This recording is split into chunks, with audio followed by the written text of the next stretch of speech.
The self-love revolution, unleashing your mental wealth. Welcome, trailblazers and game changers. Today, we're diving headfirst into a topic that's been swept under the rug for far too long.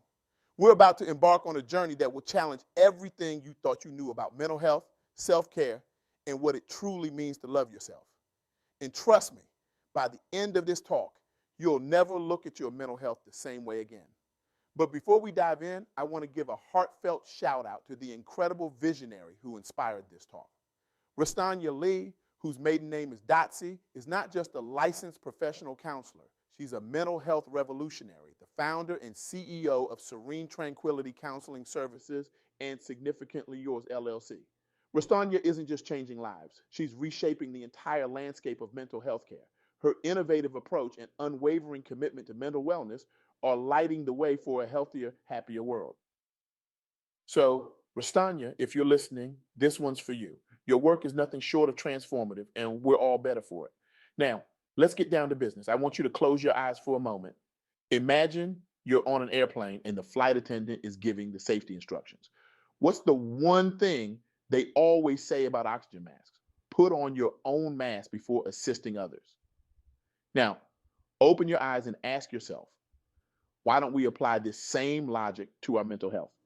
We live in a world that's constantly telling us to hustle, to grind, to put everyone else's needs before our own. We wear our exhaustion like a badge of honor, as if running ourselves into the ground somehow makes us more worthy, more valuable. But here's the kicker, folks. We've got it all wrong. Mental health wellness isn't selfish. It's not a luxury. It's not something you do when you have the time. It's the cornerstone of everything good in your life. It's the foundation upon which you build your relationships, your career, your dreams. It's the oxygen mask you need to put on first before you can truly show up for anyone else. Now, I know what some of you are thinking, but I don't have time for self-care. Mom, there are too many people depending on me. It feels selfish to focus on myself when there's so much going on in the world. I get it. I've been there. We've all been there. But today, we're going to flip that script on its head. Let's start with a story that might hit close to home for many of you. Meet Sarah, a high-powered executive who prided herself on her ability to juggle a demanding career, a family, and a slew of community commitments. Sarah was the person everyone turned to in a crisis. She was the rock, the dependable one, the superwoman who could do it all. But behind closed doors, Sarah was crumbling. Her self-esteem was at rock bottom. She couldn't remember the last time she'd had a good night's sleep. The voice in her head was a constant critic, telling her she wasn't good enough, wasn't doing enough, wasn't enough, period. Sound familiar? I thought it might. Now, here's where it gets interesting. Sarah, at her wit's end, decided to try something radical. She started implementing self-love practices. Simple things, really. She began each day with positive affirmations, looking herself in the mirror and saying, I am worthy, I am enough.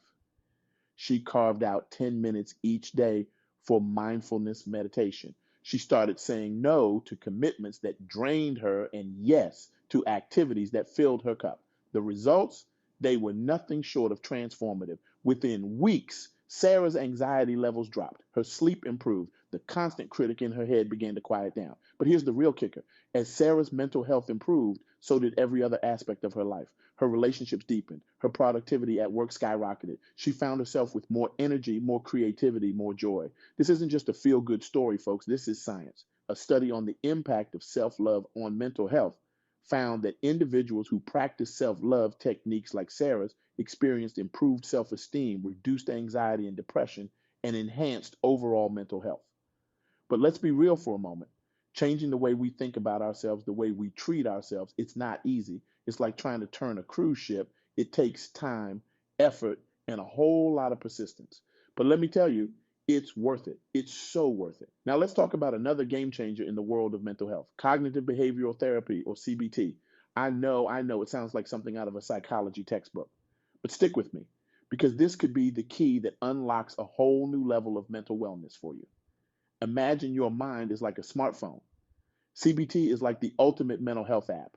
It helps you identify the bugs in your mental software, those pesky negative thought patterns and behaviors that are holding you back. But it doesn't just point out the problems, it gives you the tools to rewrite your mental code. Let me introduce you to Mike. Mike was was the life of the party, always ready with a joke, always the first to volunteer for a night out.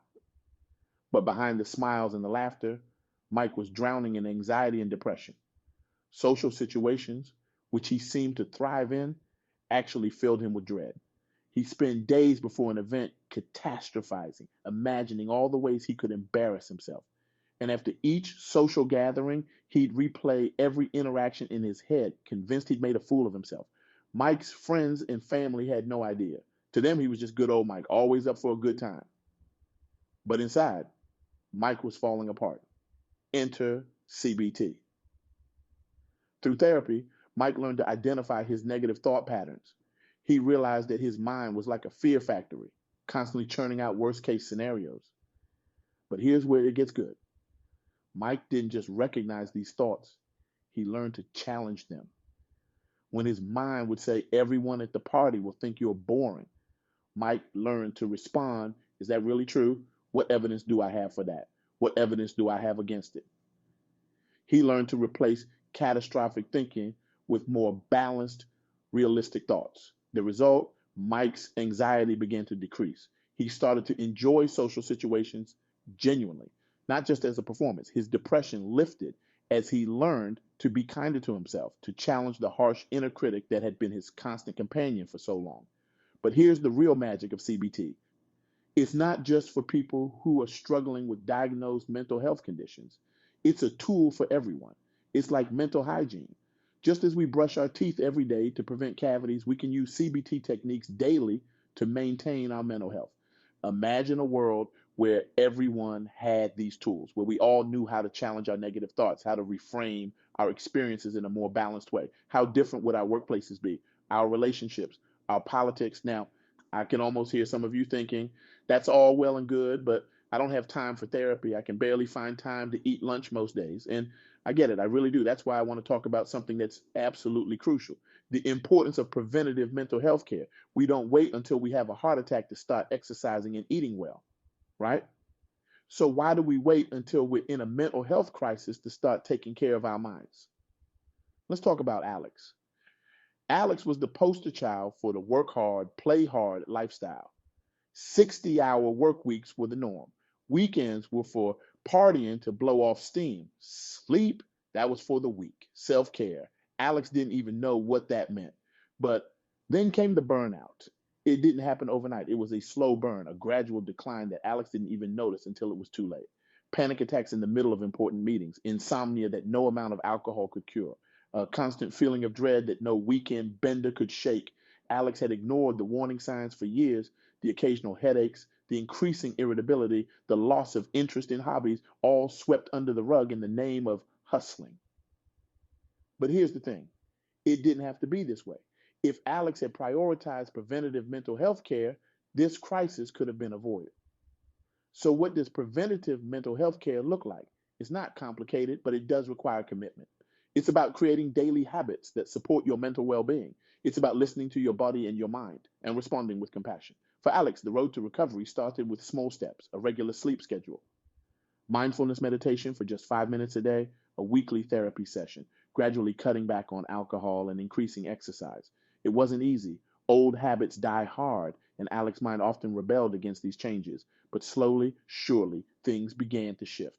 The panic attacks became less frequent. Sleep came more easily. Work became manageable again. And most importantly, Alex began to feel like a whole person again, not just a productivity machine. This is the power of preventative mental health care. It's not about waiting until you're in crisis. It's about building resilience, about creating a strong foundation that can weather life's storms. Now, I want to address something that I know is on many of your minds. In a world that's constantly telling us to do more, be more, achieve more, how do we justify taking time for ourselves? How do we silence that voice that says self care is selfish? Let me be crystal clear. Self care is not selfish. It's not a luxury. It's a necessity. It's the foundation upon which we build our ability to care for others, to excel in our work, to show up fully in our lives. Think about it this way: if you had a car, would you constantly drive it without ever stopping for gas, oil changes, or maintenance? Of course not. You'd end up broken down on the side of the road. Yet so many of us treat our minds and bodies exactly this way. We push and push and push, ignoring the warning lights until we inevitably break down. But here's the beautiful thing: When we prioritize our mental health, when we engage in genuine self-care, we're not just avoiding breakdown. We're opening up possibilities for growth, for creativity, for joy that we never imagined possible. Let's talk about Jamie. Jamie was a talented artist who had always dreamed of making a living from their art, but fear held Jamie back. Fear of failure, fear of judgment, fear of not being good enough.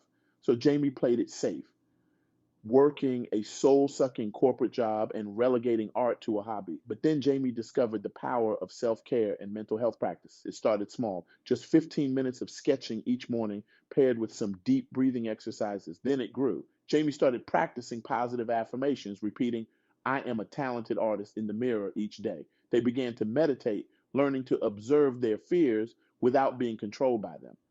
As Jamie's mental health improved, something magical happened. The art began to flow more freely. Jamie found the courage to share their work online, to enter art competitions, to finally quit that corporate job and pursue art full time. Was it scary? Absolutely. But Jamie now had the mental tools to manage that fear, to push through the doubt and the anxiety. And the result? Jamie is now living their dream, supporting themselves through their art, touching lives with their creativity in ways they never imagined possible. This is the power of prioritizing your mental health.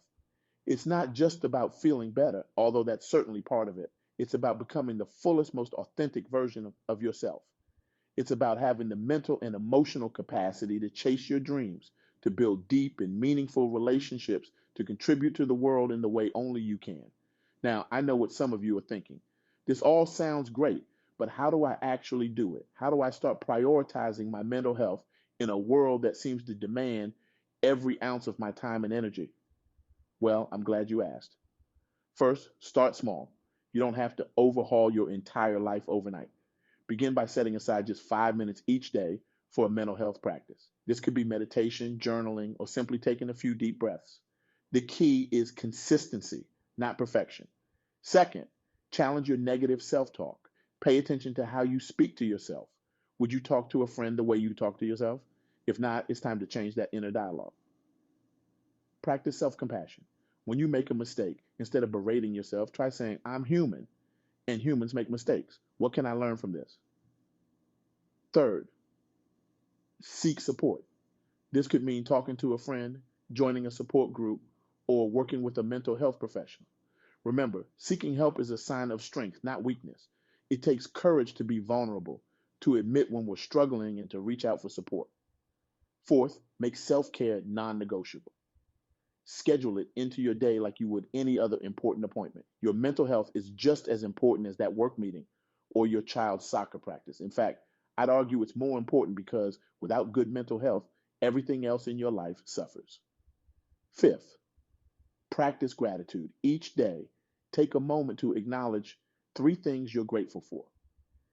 This simple practice can shift your focus from what's wrong in your life to what's right, boosting your mood and overall mental well being. Lastly, and perhaps most importantly, give yourself permission to prioritize your mental health. Let go of the guilt. Remind yourself that by taking care of your mental health, you're not just helping yourself, you're becoming a better friend, partner, parent, colleague, and member of society. As we wrap up, I want to circle back to Rastonya Lee's core message. Mental health wellness is self love, not selfishness. This isn't just a nice saying, it's a radical shift in how we approach our lives and our well being. It's about recognizing that we can't effectively care for others or contribute to the world if we're running on empty. Imagine a world where everyone prioritized their mental health, where people were equipped with the tools to manage stress, anxiety, and depression, where self care was seen as a necessity, not a luxury, where personal growth and self actualization were the norm, not the exception. That's the world Rastonya is working towards, and it's a world I believe we all deserve to live in. So I want to challenge you. No, I want to dare you. Starting today, how will you revolutionize your approach to mental health? How will you show yourself the love and care you so freely give to others? What small step will you take today towards better self care? Will you commit to 5 minutes of meditation each day? Will you start a gratitude journal? Will you finally make that therapy appointment you've been putting off? Will you have that difficult conversation with your boss about your workload? Will you say no to that commitment that's been draining you? Whatever it is, I want you to commit to it right now. Not tomorrow, not next week, not when things calm down. Now, because here's the truth. There will never be a perfect time to start prioritizing your mental health.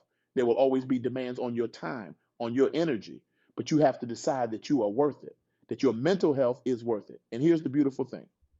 As you begin to prioritize your mental health, as you begin to show yourself love and compassion, you'll find that you have more to give to others. You'll find that you're more patient, more creative, more resilient. You'll find that you're better equipped to handle life's challenges and to seize life's opportunities. Remember, this journey isn't about perfection. It's about progress. It's about consistently choosing yourself, your well-being, your growth. It's about recognizing that by taking care of your mental health, you're not just helping yourself, you're contributing to a healthier, happier, more compassionate world. As Rastonya so powerfully puts it, self-care is self-love. It is not selfish. Let that be your mantra as you move forward. Let it guide you in your decisions, in your action, in how you treat yourself. So as we close this talk, I leave you with this. Your mental health is your wealth. It's the most valuable asset you have. Invest in it wisely. Nurture it daily. Protect it fiercely. Because when you do, you're not just changing your life, you're changing the world. Thank you.